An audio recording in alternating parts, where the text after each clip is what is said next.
चार पंक्तियां आपके बीच में रखता हूं भैया, देखिए। स्वागत है भैया। कि धर्म पालना से ज्यादा कुछ कड़ा नहीं हो सकता है। बिल्कुल भैया, ताजी पंक्तियां हैं, देखिएगा। कि धर्म पालना से ज्यादा कुछ कड़ा नहीं हो सकता है, और धर्म के आगे कोई खड़ा नहीं हो सकता है, और धर्म के आगे कोई खड़ा नहीं हो सकता है। और प्राण अगर जाते हो, कि प्राण अगर जाते हो, फिर भी धर्म नहीं तजना हरगिज, क्योंकि प्राण अगर जाते हो फिर भी धर्म नहीं तजना हरगिज, क्योंकि प्राण का मोल धर्म से अधिक नहीं हो सकता, क्योंकि प्राण का मोल धर्म से अधिक नहीं हो सकता है। बहुत बहुत धन्यवाद। और चार पंक्तियां और संभाल लीजिएगा खड़खड़ी वालों, आप तक पहुंचाने की कोशिश करता हूं। बड़े भैया मोनू त्यागी जी ने जो बात कही थी उसे आगे ले जाने की कोशिश करता हूं। स्वागत भैया। एक बात बता देना चाहता हूं, आज हमारे देश में जितने ये पब्लिक स्कूल हैं, बहुत सारे स्कूल हैं जिसमें संस्कृति की बात की जाती है, संस्कारों की बात की जाती है। आदरणीय त्यागी जी बैठे हुए हैं, आप लोग संस्कारों को, संस्कृति को जीवित रखे हुए हैं। लेकिन मैं जो बात कहना चाहता हूं, पहले हमारी जो शिक्षा व्यवस्था थी वो गुरुकुलों पर आधारित थी, वहां से बात जोड़ने की कोशिश करता हूं। और आज के समय में आप लोगों ने कुछ स्कूल ऐसे बना रखे हैं जो गुरुकुल जैसी फीलिंग देते हैं, लेकिन मैं चार पंक्तियां आप तक पहुंचाने की कोशिश करता हूं। क्यों जरूरी है वो गुरुकुल व्यवस्था, क्या मिला उन गुरुकुलों से, अगर आगे से पीछे तक आप लोगों तक बात पहुंच जाए तो अपना समर्थन कर दीजिएगा। कि संस्कार संस्कृति गुरुओं से सीखते थे। क्या होता था भैया गुरुकुलों में? स्वागत। और जो पीछे वाले हैं ये भी अगर जेब में रख लेंगे फोन तो अच्छा लगेगा। रख लिया भाई। कि संस्कार संस्कृति गुरुओं से सीखते थे, शिक्षा दीक्षा पाके बुद्धिमान बन जाते थे। कि संस्कार संस्कृति गुरुओं से सीखते थे, शिक्षा दीक्षा पाके बुद्धिमान बन जाते थे। और ध्यान योग प्राणायाम गुरुओं से सीखकर, कि ध्यान योग प्राणायाम गुरुओं से सीखकर स्वास्थ्य वो बढ़ा के बलवान बन जाते थे। और गुरुकुल पद्धति से, कि गुरुकुल पद्धति से ऐसे थे निखरते के सूर्य के समान तेजवान बन जाते थे। और बनते चरक व कराद और अष्टवक्र बाबा परशुराम से महान बन जाते थे। बनते चरक व कराद और अष्टवक्र बाबा परशुराम से महान बन जाते थे। बहुत बहुत धन्यवाद। और चार पंक्तियां आप तक पहुंचाने की कोशिश करता हूं। कि तिरंगे का मान रखें, देश का सम्मान रखें, भारत का नीचा कभी नाम नहीं करते। वाह।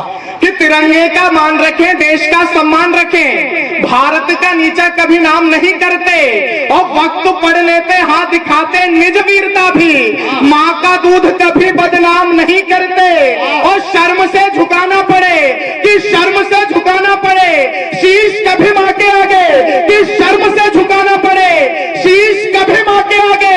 हिंदुओं के लाल ऐसा काम नहीं करते। और समय पड़ने पे कटवाते निज शीश, किंतु दुश्मनों को झुक के सलाम नहीं करते। समय पड़ने पे कटवाते निज शीश, किंतु दुश्मनों को झुक के सलाम नहीं करते। बहुत बहुत धन्यवाद। बहुत मन से आप लोग सुन रहे हैं। चार पंक्तियां देना चाहता हूं। मंच पर इतने बड़े बड़े कवि बैठे हुए हैं, आदरणीय दादा बैठे हुए हैं। ये कवियों के लिए भैया चार पंक्तियां मैंने लिखी। स्वागत भैया। अगर आप तक पहुंचे तो आपके दिल में जो आदर, जो सम्मान इन कवियों के लिए हो, वो अपनी तालियों में तब्दील करके मंच तक भेजिएगा। क्या करता है एक कवि? कि वायु को सुगंधित जो करने को पल में ही पढ़ते हैं, यज्ञ में वो हवि कहे जाते हैं। कि वायु को सुगंधित जो करने को पल में ही पढ़ते हैं, यज्ञ में वो हवि कहे जाते हैं। और खुद को जला ही लेते, जग को प्रकाश देते, ऐसे पिंड दुनिया में रवि कहे जाते हैं। और दर्पण समाज के हैं, कि दर्पण समाज के हैं, झूठ नहीं बोलते हैं, हम ही तो सत्यता की छवि कहे जाते हैं। और शब्द साधना के नए प्रतिमान गढ़ते हैं, तब जाके हम लोग कवि कहे जाते हैं। शब्द साधना के नए प्रतिमान गढ़ते हैं, तब जाके हम लोग कवि कहे जाते हैं। बहुत बहुत धन्यवाद। कि देश या कि धर्म, आप लोगों के लिए चार पंक्तियां पढ़ना चाहता हूं। लगे कि सही सही कहा है तो अपना आशीर्वाद दीजिएगा। जी भैया। कि देश या कि धर्म हेतु युद्ध लड़ना पड़ा तो हाथ से न छूटी कभी आपके कमान है। एक एक पंक्ति में अगर सच दिखाई दे तो फिर आपका आशीर्वाद मिले कि देश या कि धर्म हेतु युद्ध लड़ना पड़ा तो हाथ से न छूटी कभी आपके कमान है, और तन मन धन से सदा ही है समर्पित, और हृदय में धारा हुआ स्वाभिमान है कि तन मन धन से सदा ही है समर्पित, और हृदय में धारा हुआ स्वाभिमान है।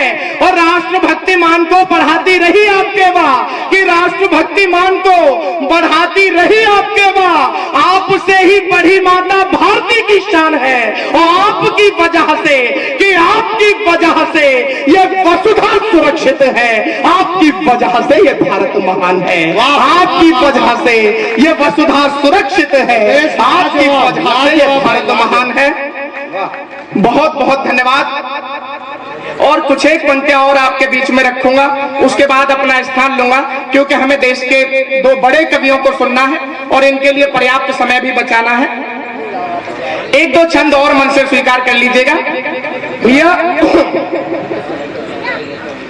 चार पंक्तियां देखिएगा। पहले तो क्या है हमारा गौरव, क्या है हमारे भारतवर्ष का गौरव, कि इतिहास गौरव से परिपूर्ण रहा सदा, नहीं कभी माताओं की कोख को लजाया है।